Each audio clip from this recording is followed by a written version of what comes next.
The Labor Day weekend sale is on at Tanger Outlets.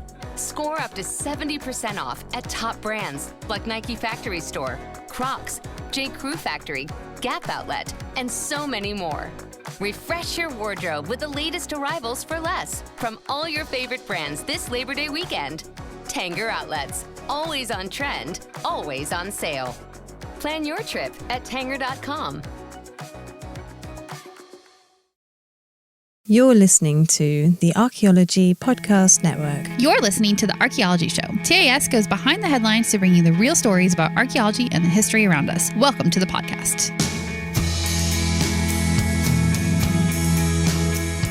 Hello and welcome to the Archaeology Show, episode 237. On today's show, we tour the ancient history of the Greek island of Naxos, including the Portara, the Temple of Demeter, and the colossal abandoned Kouros. Let's dig a little deeper into that fine Naxian marble.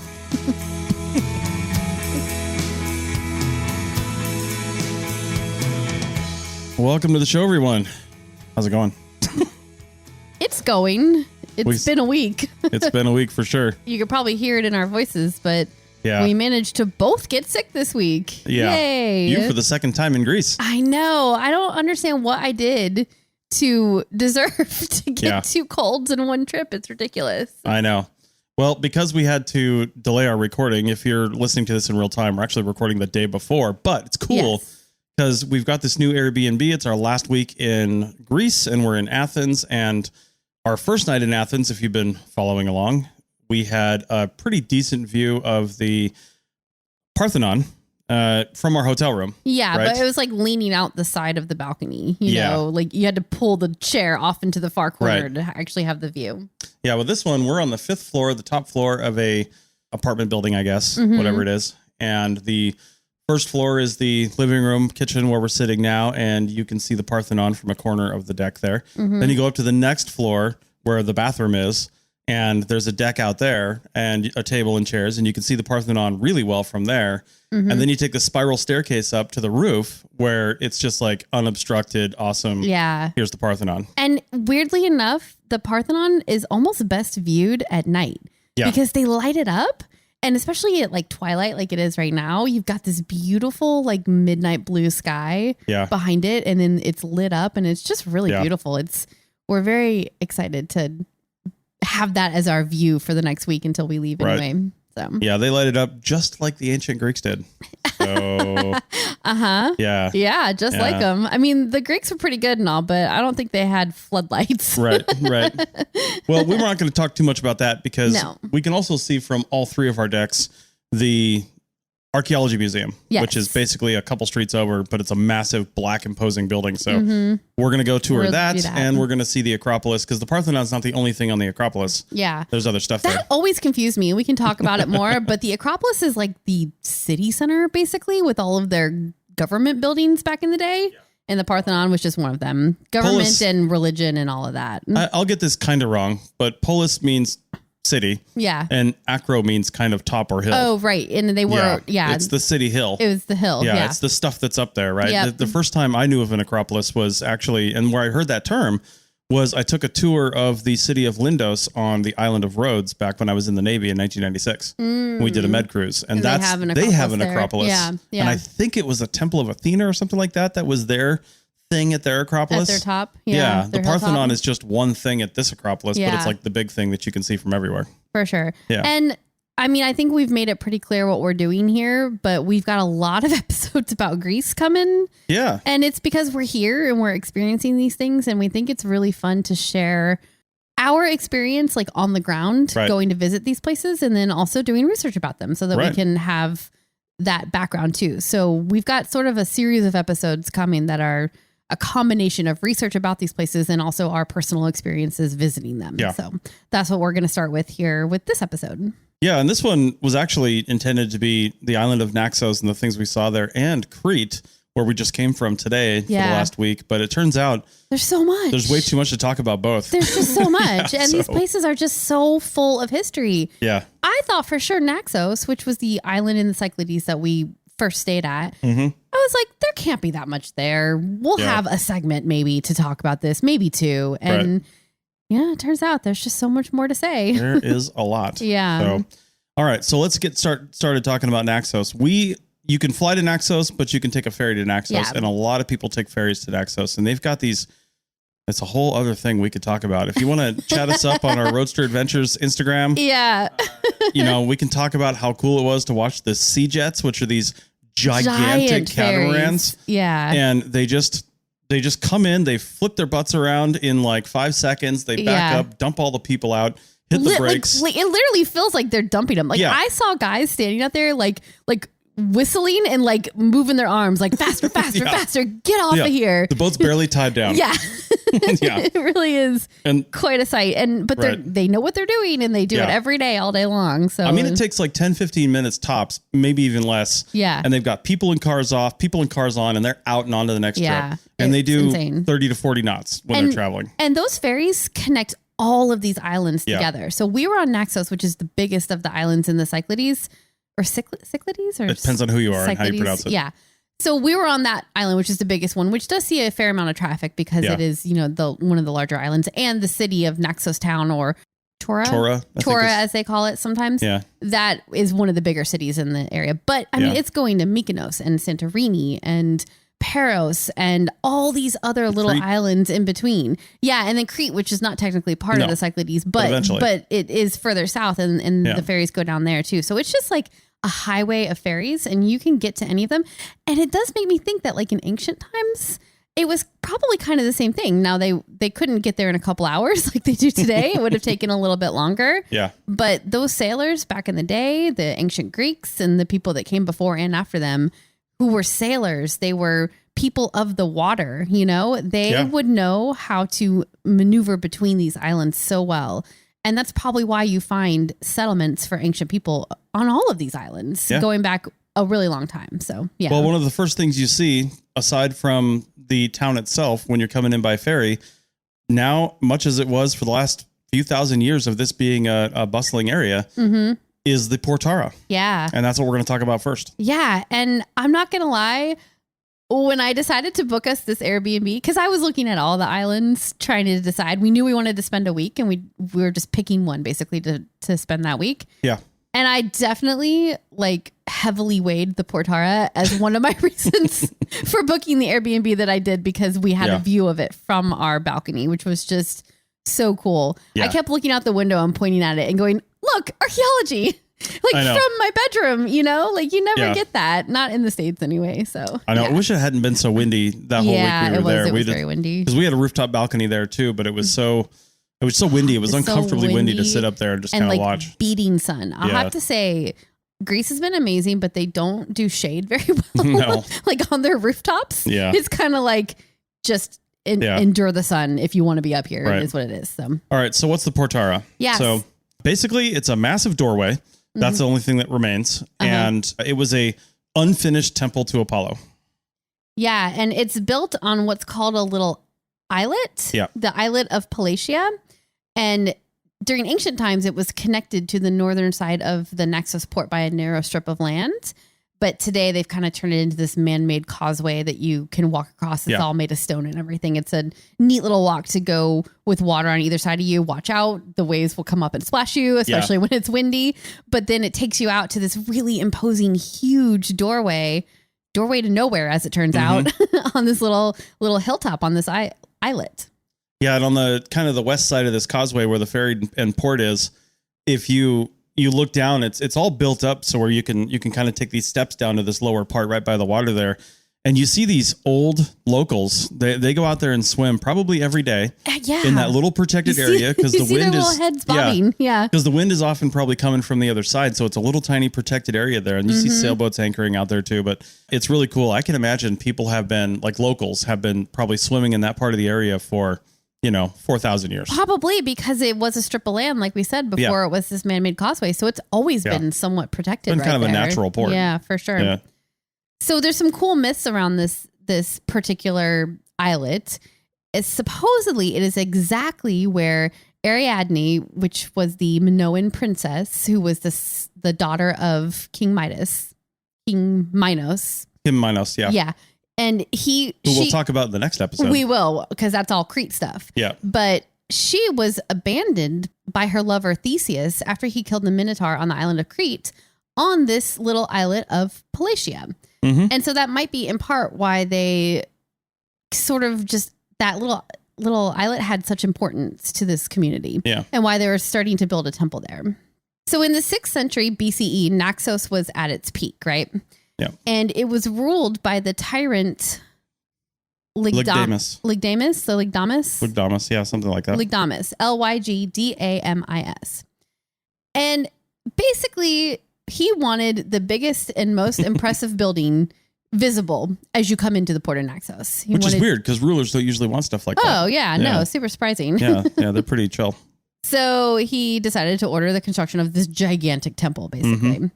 And that's why the doorway that is still there now is so freaking huge, because it was going to be an absolutely giant temple. Yeah. But before it could be completed, Naxos went to war with the Greek island of Samos, which is closer to Turkey, part of that island chain over there, like where Rhodes is and stuff like that. So, but they went to war and the construction was stopped because of the war. And they had only gotten to the huge doorway and some of the columns and the foundation and stuff like that. And they just never picked it back up because Lygdamis was overthrown in 506 BCE. And that was the end of his gigantic temple. It was going to be like at least 100 feet high with a huge peristyle made of columns, which that's the columns that you think of when you think of a Greek temple. So, yeah. As with a lot of things you'll probably hear about if you read about Greek history, in the Middle Ages, a Christian church was built on top of it. So they just said, hey, this looks like a cool place. Yeah. They thought a temple would be neat there. Yeah. Let's build one ourselves. Right. So a Christian church was built. And then like a lot of other things in Greek history, it was torn down probably by the Venetians. Because the Venetians were all over this place, we found out. All over. There's evidence, and we talked about this in the last episode too. Yeah, with all over Croatia, Montenegro. All of it. The Venetians had their little paws on everything in this part of the world. And they just were conquering all the seas. And the Aegean was no different. Yeah, they dismantled the church basically to get to the marble underneath with the temple. And they used that to build the castle, which was right behind the place where we were staying. And you could just walk up all those little small streets and before you realized it, you were kind of just like in the castle. Yeah, like you would see this really big, tall wall and you're like, gosh, that looks an awful lot like a castle wall. And then you walk up like a set of stairs or up a little winding street and all of a sudden it's just like castle walls on either side of you. And you're inside of this Venetian fortress, basically. It's so cool. The only reason the Portara is still there, and then there's a bunch of other marble blocks if you go see this ever. Yeah. Or you take a look at some of the, actually we have some highlighted stories from Naxos in our Roadster Adventures thing. I should probably put some of these in the ArcPodNet Instagram as well, because that would be really cool now that we're talking about this. Yeah, for sure. Either way, the Portara was too heavy to move, too big. So they just basically left it there, which honestly kind of surprises me that they couldn't figure that out. But it was too heavy and too big to move.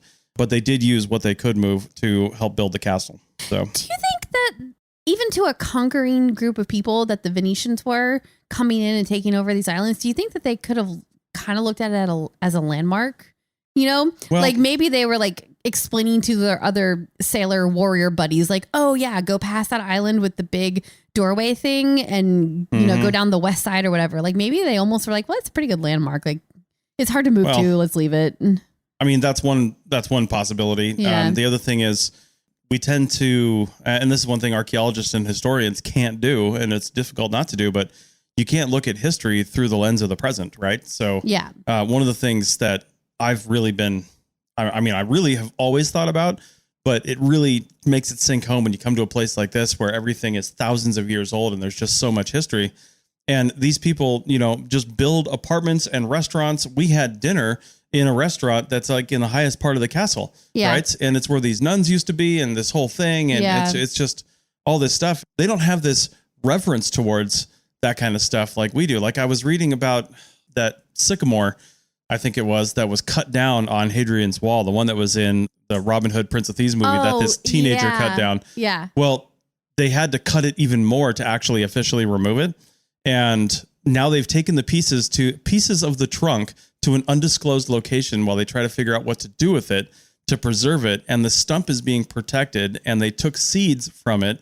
and they're hoping to maybe grow another one and maybe put it on its spot. And I'm like, why? It's a tree. It's a tree. I mean, it sucks that this kid was stupid enough to cut it down, but my God, get over it, right? Yeah. Like I don't know. That's a whole other conversation. But the point is, I don't know if people back 400 years ago, 500 years ago, 1,000 years ago thought the same way about history and other people's history, especially the same way that a lot of people do today, especially Americans. You know? Yeah. Well, we know that when the Christians were coming in, they certainly didn't think about it the same way. They were very interested in just plopping churches down on top of all of these temples and these buildings that already existed, basically. I know nobody really does this today, but I mean, the common way to overcome a people was to take their language, their religion, and their education and make it something else. Yeah. And the only way to do that was to destroy the symbols of the past. And we did that to Native Americans. By we, I mean, United States.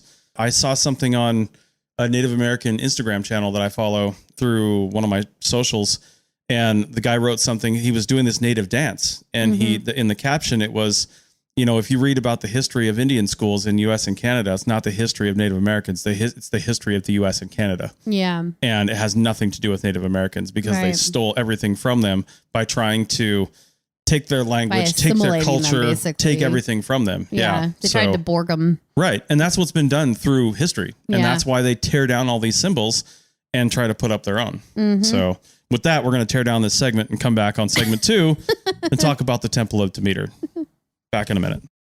Introducing Zaxby's new chicken finger tacos. One with pico and creamy chipotle ranch, and the other with bacon and avocado ranch.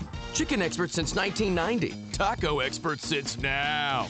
Woo, saucy! Zaxby's. The Labor Day weekend sale is on at Tanger Outlets.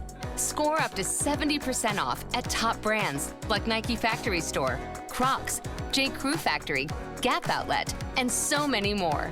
Refresh your wardrobe with the latest arrivals for less from all your favorite brands this Labor Day weekend.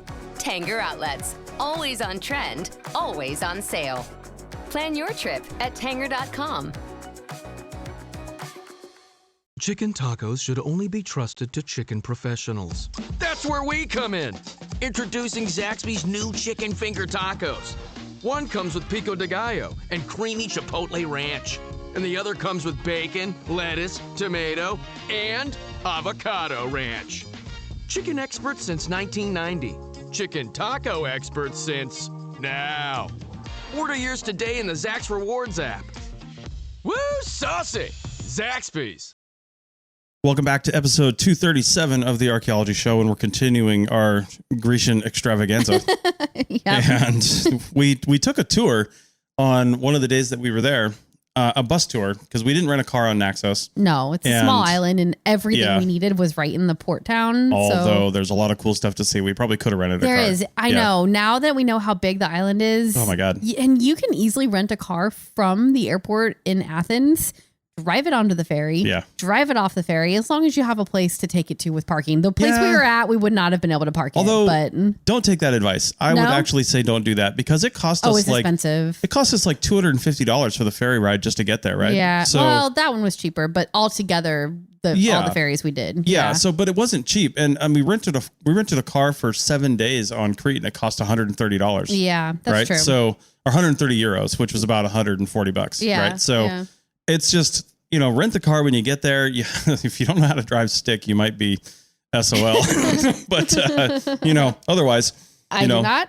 And I had no desire to drive on the island of Crete. People in this country are crazy. I'm sorry. Listen, all you Europeans with your tiny little cars in the way you drive, you're crazy. All of you. Listen, just if you have to rent a stick and you've never driven one before, it's been a long time, just remember, giving it more gas will always save you from killing it. And if you can't find it, grind it. So it's a rental after all. I know. If you're in the wrong gear, just find another one. So anyway. I don't know. I think you did pretty good. Yeah. Also, the little shift light that says shift up and shift down is 100% wrong. Yeah. Yeah. So listen to your engine. Anyway, so we took this tour, and it was just a half-day tour. We were working. We didn't have time to do the full day, because the full day only included like swimming at a beach. I think it was beach stops. And it was too windy. And I don't know if you guys have seen Barbie. However, I don't beach well. We've been talking about how talking about beaching and how Chris really does not beach well. I don't beach well at all. He just he sits there with his arms crossed and his eyes kind of squinty usually. And it just this look of like, why am I here? Like the whole time. Rachel asked me while we were on Crete what my best beach situation would be. And I was like a desk and an office chair with my computer and Wi-Fi. And probably like a canopy so that you were fully shaded. Yeah. And like a view of the sea. Like I don't need to be on a chair. So you want a balcony. You want a balcony. I'll be on the sand. I'll put my toes in the sand. But I'm probably going to edit a podcast or do some work. Yeah, you really don't beach well at all. So anyway, other people that didn't beach well were people that went to the Temple of Demeter. So actually they probably beached very well. Well, maybe. They were actually kind of far from the water because they were more of an inland. This temple is a little bit more inland on Naxos. Not too far, but definitely not like views of the water or anything like that. Yeah. So the Temple of Demeter, late archaic Greek temple, it was built around 530 BCE. But one little aside for this, because this was near the end of our tour, it was built completely out of high quality Naxian marble. Yeah, and I didn't really intend to talk about this so much, but then I started doing research on the Naxian marble, and it's so interesting. Yeah. So we have to talk about it really quick. It's been used since ancient times, so there's our archaeology connection. Yeah. It's in fact we saw somewhere one of the tour guide or somebody showed us a picture of a thing about Naxian marble it being sold at a shop in Paris. Yeah. It's so high quality. It's still exported today. Yeah. And the part of the reason why it's super high quality is because it's 90 up to 98% calcite.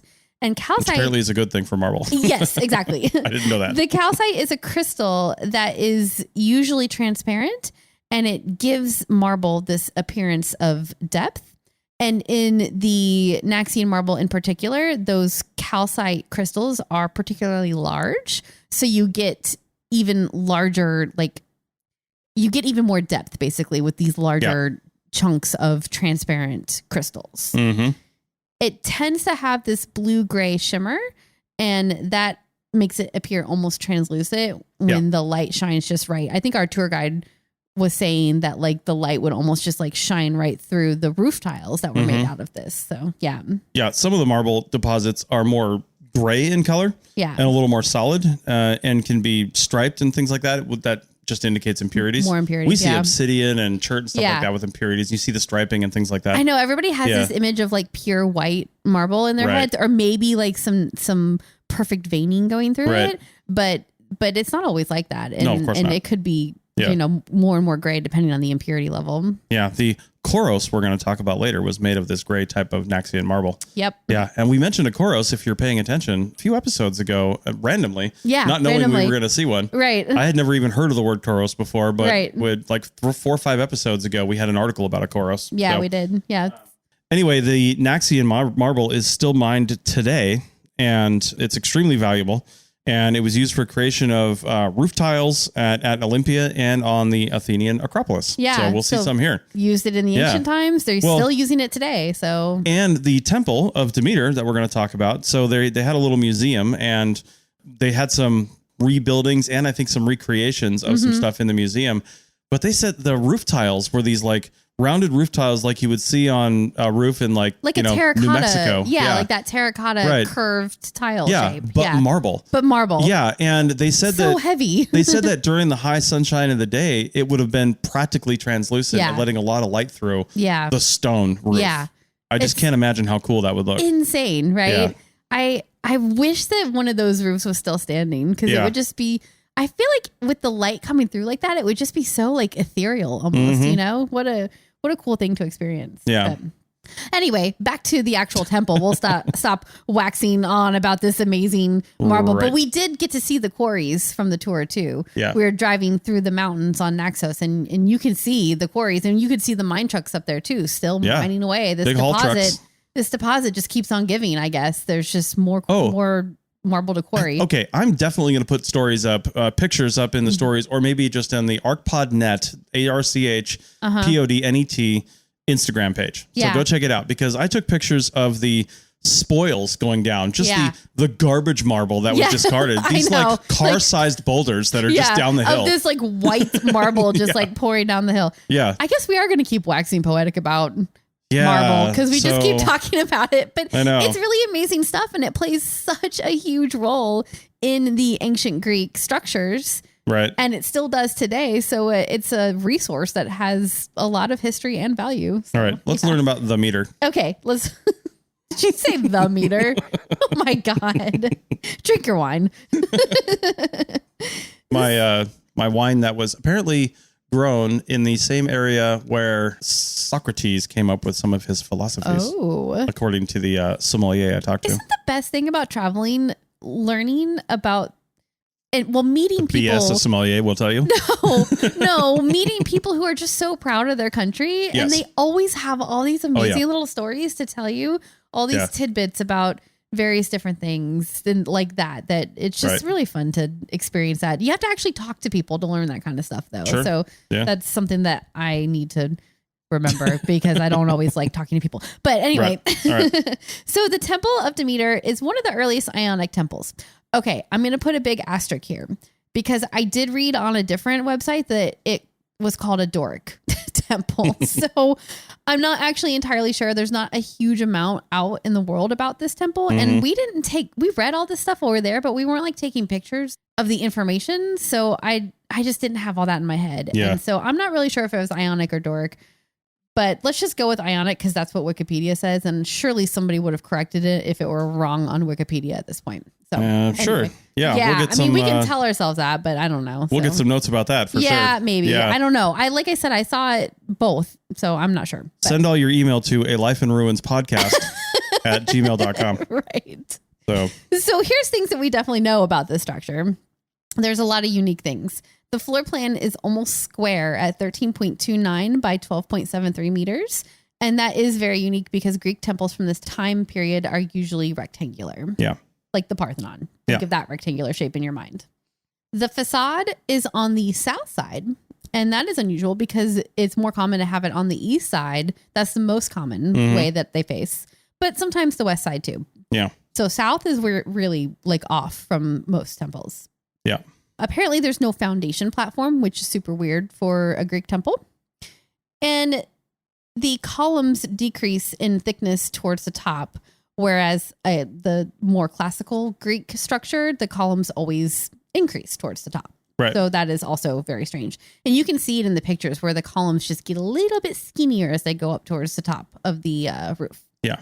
So anyway, there are a lot more unique features about this temple, but it really gets into like the weeds on it. And we don't need to go into that anymore. Right. There's just, I took a class on this stuff in college and like, oh my gosh, the historic architecture, classical archaeology people. Yeah. That's not what they're called. I can't remember. But anyway, definitely the technical term. Yeah. They really, really get into the specifics of these, I'm sure. of these temples. And it's just like, it's almost too much for your brain to even understand. You have all these words that are not normal words to use in everyday language. And then you're trying to like keep track of one column here and another platform there and measurements and all that. So anyway, there's a reason for that. Everything's been studied. So if you don't study this one little indentation you found on a temple somewhere on the top of a column, then you can't get a PhD. So it is. Yeah. And on that, and on that horrible disappointment, let's take a break.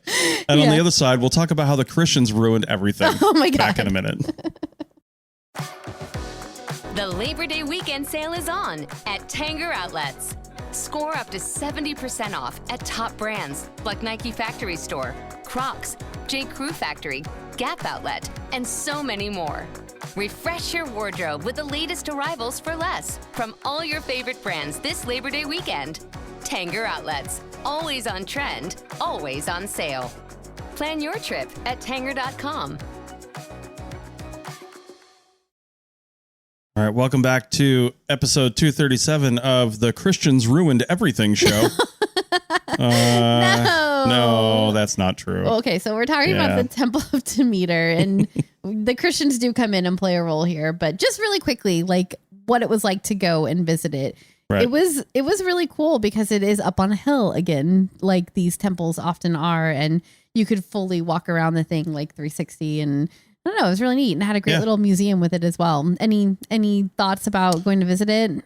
It felt, even though it was basically reconstructed. It was really well done. Yeah, it was. Yeah, and you could see actually some original foundations and things like that. There was not the entire thing was a reconstruction, but it really felt like you were at this old temple that people revered. And I don't think we mentioned this, but Demeter was the goddess of agriculture. Oh, right. That's why this was where it was. This place was surrounded by olive trees and just like agriculture all around it. All the agriculture for the island. This was of the hub of it. Yeah, in fact, I don't even think we could see the Mediterranean from there. I don't think so. Yeah, there's no water view at all. We were kind of in this huge valley, these rolling kind of hills in amongst the mountains that are on Naxos. And I do mean mountains. I don't know what you guys think of the Greek islands, but I had no idea they were so volcanic and mountainous. Yeah. They were and tall mountains. Oh, and we almost forgot to mention Mount Zos is the mountain, the big mountain on this island. And that is supposedly like the birthplace of Zeus or something like that. Apparently there's a cave down at the base of it where Zeus was born. Yeah. Of course. Before he went on to do his Zeus things. I want to put a coffee shop there. Yes. Could you go actually see this cave? I don't know. Nobody mentioned seeing it. Yeah, like the tour guide didn't say anything. No, they didn't say anything. Yeah. But yeah, this island is really steeped in like the Greek mythology for sure. It's supposed to be the birthplace of the gods. I mean, because of Zeus. Because of Zeus, right? Yeah. Yeah. So, Zeus wasn't he was the head god, but he wasn't the founding god. So it's so hard to detangle the people from the mythology too, because obviously Zeus wasn't a real person. He wasn't really born there, but they didn't think that. It almost doesn't matter because the people thought that, right? Yeah. And it was important to them. And they had this temple that they built to the goddess Demeter, and it was because of agriculture and because they came together over agriculture in this area. And this temple really brought the people together into a community, to this place that they were worshiping or sacrificing or whatever it is that they were doing at this temple for, agriculture. So it's something that really helped develop the community in this area at that time period. It's interesting. Well, back to the Christians ruining everything. Your favorite topic. The reason this temple is mostly a reconstruction is around the 6th century CE, it would have been completely dismantled. Yeah. By the rise of Christianity, basically, because a massive Christian church was built on that property. And in fact, when you're walking around the little pathway that takes you around the temple, on the outside of that pathway are the old walls of the Christian church, the ruins of it. Yeah. They're really short. They look like little rock walls. In fact, I'm not even sure that was part of it originally. It doesn't look like it. It looks like that was put there. There's one little church that was part of it. When you first walk up, that building that is still standing is like a sort of a typical, really old school, probably Byzantine type of basilica church thing. But very small. Very, very small. It did encompass the whole hilltop at some point, and included either they dismantled the temple fully, or there's maybe parts of the temple that were included as part of the church, but it definitely was fully converted into a church at some point. Yeah, so, the marble was definitely repurposed for the Christian basilica. Yeah, for sure. Yeah. But of course they knew, they being the people that lived there, and then the archaeologists that came along after them, knew that it was first a Greek temple and then this Christian basilica. And I think it fell out of use completely at some point. But in the mid 1900s, there were several excavations that took place to basically uncover the original Greek temple, because that's something that also happens. And it does make me a little uncomfortable sometimes that this Christian church that was built on top of it is 1,500 years old. Yeah. But we got to dig through that and get to the Greek temple below it, because is that somehow more important? I don't know. Maybe we just know more about the Christian temple that was built on top of it, so it's more interesting to find out about the lesser known temple below it. I don't know, but that does seem to be what happened. Although the history of the church is documented pretty well in the little museum that's there too. But anyway, it was excavated, and they realized during the excavation that there was some kind of common curvature throughout the entire temple. I'm going to be totally honest. I don't understand exactly what that means. I think it refers to the curved shapes of the columns and the stones. And they were able to use that to basically really easily reconstruct. So they could take these materials that were part of the church or discard it outside the church or wherever they found them. And they were able to pretty easily, using this common curvature, figure out what piece went where and reconstruct it. It's like reconstructing a broken ceramic pot.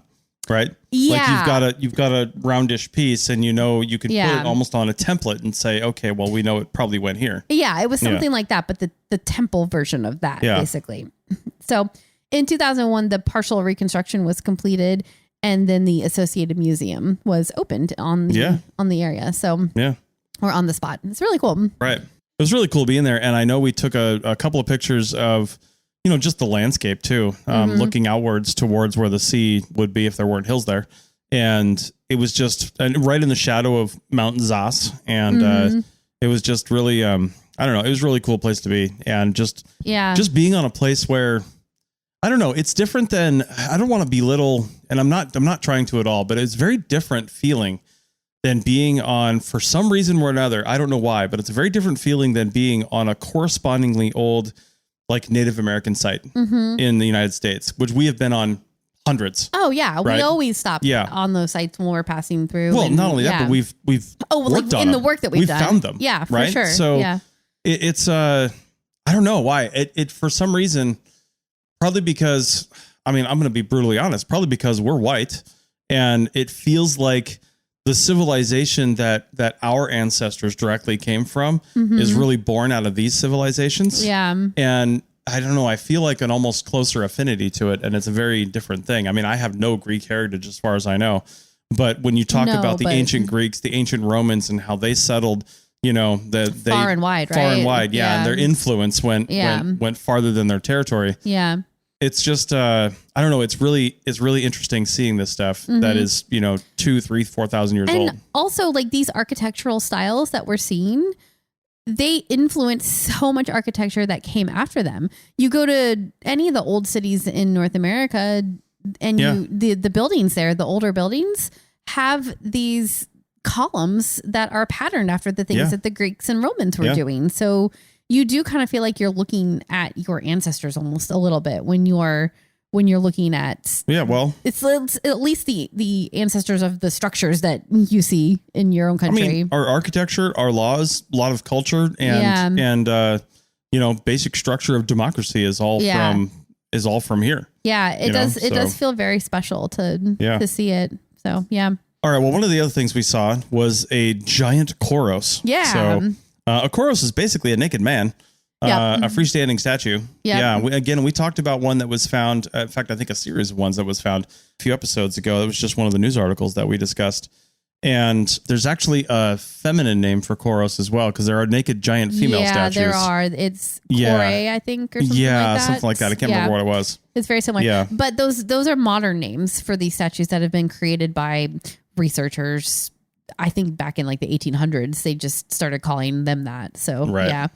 But they're often said to be either depicting Apollo, or they are in association with temples to Apollo. They kind of have this like Apollo thing going on. Well, it's not always the case though. It's not even just Apollo, because Apollo was kind of an idealized form of the male figure, right? Mm-hmm. And that's kind of what these Kouroses often were, is an idealized, this is what a man looks like, this muscular sort of naked man with his arms at his side. Beardless. They never have whiskers, I think. Hairless, basically. Yeah, basically. Yeah. But they can be found in like a cemetery setting, at a tomb or whatever. They can be at various different temples. Like there was they were used for a lot of things back in ancient times, basically. Yeah. But this colossal thing is the interesting piece here. Right. They're usually life size. So, 6 feet ish. Mm-hmm. But you would see earlier examples that were, in the like 3 meter or 9 foot tall range, which puts it into this colossal territory. Yeah. And that's what these ones that are on the island of Naxos are. They are super huge. That guy that we saw, he was like 12 meters or something, right? Oh, no, not 12 meters. Not 12 meters. That would have been as long as our RV. Oh, yeah. Yeah. It must have been around 9. Probably 4 meters. 3 to 4 meters, I would say. Okay. Yeah. I thought it was a little bit bigger than that. But anyway, he was in the colossal territory. He was 3 to 4 meters is pretty big. Much bigger than a human person. I would call that colossal. Okay, that is colossal. Yeah, he was big. And then the cool thing about this one was he was kind of in a recumbent position, just like lying backwards with a broken leg. Yeah. Because he was being basically carried down from the marble quarries where he was constructed and carved out. Like, I feel like that was just logistically, you would want to carve them at the source because you just remove a whole ton of marble, right? Yeah. And then carry them down. Carry it. But then they like broke it. They did. Yeah. And like it's what you said though. It's like a Kouros blank basically. Yeah, like well, it was pretty well done. It was like it had the whole shape there, but there was none of the fine detail. There was no facial features, no hair, no fingers, none of that stuff that you see in the really nice ones that we still have like good examples of. There's none of that yet. It was just like this sort of phantom shape of a man. Yeah, like they took away enough marble to carry it. Exactly. Yeah, they took, and then they were going to let it go get personalized somewhere else, probably for wherever it was going. But then they either dropped it, or maybe there was a impurity in the marble that caused the legs to fail, or something like that. And they're just like, crap. But they literally just like abandoned it where it fell. That's my favorite part of it. It was like a mic drop, like, well, this guy's done. Nobody's going to want him with his broken legs. So we're just going to abandon him here and walk away. So that's one of my favorite things to find. Cause you see these perfect statues in front of the perfect temple or in the museum setting, and they're always perfect. And I love the real story. Like who got fired for dropping the Colossal Kouros that was on its way to some really important temple somewhere or something like that? Who lost their head? Right. Yeah. So that's my favorite thing to think about with that. And that they just like mic dropped it and walked away. They literally didn't care enough about the land to go through the effort of moving it. It was not important enough. There was no people there, so they just like dropped it and walked away. The thing I like is that you can just kind of find this stuff. Yeah. Right? Like somebody just like found that eventually. Like nobody cared about it at the time. But then a number of centuries later, somebody was just like, oh crap, look at this thing. They like walking through the forest, and then there's like a face there. Yeah. Or like even worse, there's like genitalia, and they're like, what is this? What is going on here? We did mention they were naked, right? I didn't just mention that out of nowhere. Yes. But yeah. So they had very Ken-like mounds. I'm not really sure what was going on there. No detail yet. No detail. Yeah. Yeah, they didn't beach well. No. Oh God. No. But that was really cool. And I just love that little personal piece of human history right there. People in ancient times broke stuff too. That's it right. happened. And one of the things we didn't write about here, but as we're just wrapping up, because it was on that tour that we did, one of the last things we saw was an old olive press. Oh, yeah. It was a company that is still producing olives, but they don't use the old press methods anymore. Mm-hmm. But they had all the equipment in this room. It was in a room where it used to exist, right? Mm-hmm. Like they did it in this place. Yeah. But now it's kind of set up as an homage to this whole thing. But to just see the press where they first crush the olives, and then, get all the oil. And then they have this whole thing where they crush it, they scrape it, where they get that whole stuff apart. Get like a paste, basically. It's the paste. Yeah. And then they put that in this thing that these men basically just move this arm across with this big stick in it. And they keep ratcheting this thing down like on a screw just press the crap out of these things. And then all the oil goes into this container or into this compartment. And then they put water in it. Yeah, like there's water is somehow helping it press more or something. No, right? They put the water into where the olive oil went because they can't really get the olive oil out by itself. Oh, right. So the water separation. Once they do it in there, water and olive oil obviously separate really quickly. Yeah. And the olive oil will literally just sit as a layer on top of the water. Yeah. And they actually had a jar that the lady had that she showed us that was separated. Yep. And then they're able to drain the water out and then just pull the olive oil right off the top. Yeah. And it was really cool. And she's like, yeah, we don't do this kind of stuff anymore. But she just like, they'd only stopped doing that in like the 60s. Yeah. The 1960s. Right. Yeah. Now it's all automated. Yeah. Which is just crazy that they were doing it that way. She said the electricity didn't even come to the island. Yeah. Until like the 60s. Something like that. Yeah. One other cool fact about extra virgin olive oil is extra virgin olive oil has to be the cold press method, which is because they use hot water to basically kind of help extract the oils from the pressed olives, but it has to be 160 degrees, more than that. And then it's not extra virgin. Oh, okay. That's cold. Well, it's not cold pressed. It's not cold pressed. Yeah. Extra virgin cold pressed, you get more flavor, I would guess, which is why it's extra virgin. So that's cold pressed. And then extra virgin it has to be harvested within 24 hours. It has to be pressed within 24 hours of harvesting. Yeah. And she said she was basically indicating without saying it that they kind of hit the 24-hour mark like a lot of times. I'm guessing they play fast and loose with that 24 hours. Right. But in order to be deemed extra virgin, it's got to be cold pressed and done within 24 hours. Yep. It actually doesn't have anything to do with the olives. I mean, they use a certain type of olive, I'm sure. Yeah. But it's the method that makes it extra virgin. Pressing. Yeah.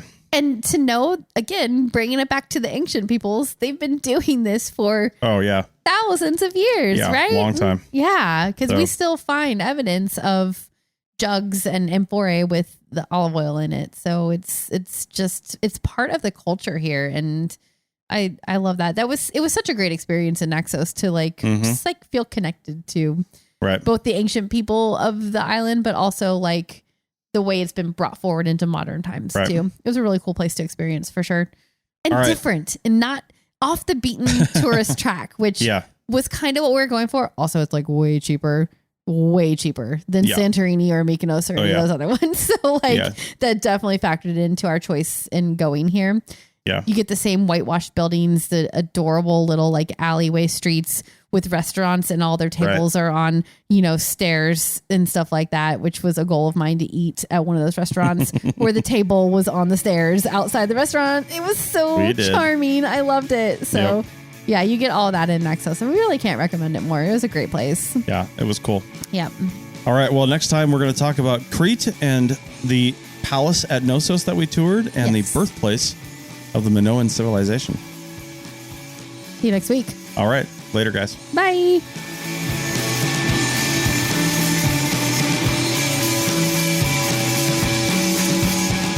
Thanks for listening to The Archaeology Show. Feel free to comment and view the show notes on the website at www.archpodnet.com. Find us on Facebook, Instagram, and Twitter at ArchPodNet. Music for this show is called I Wish You Would Look from the band Sea Hero. Again, thanks for listening and have an awesome day.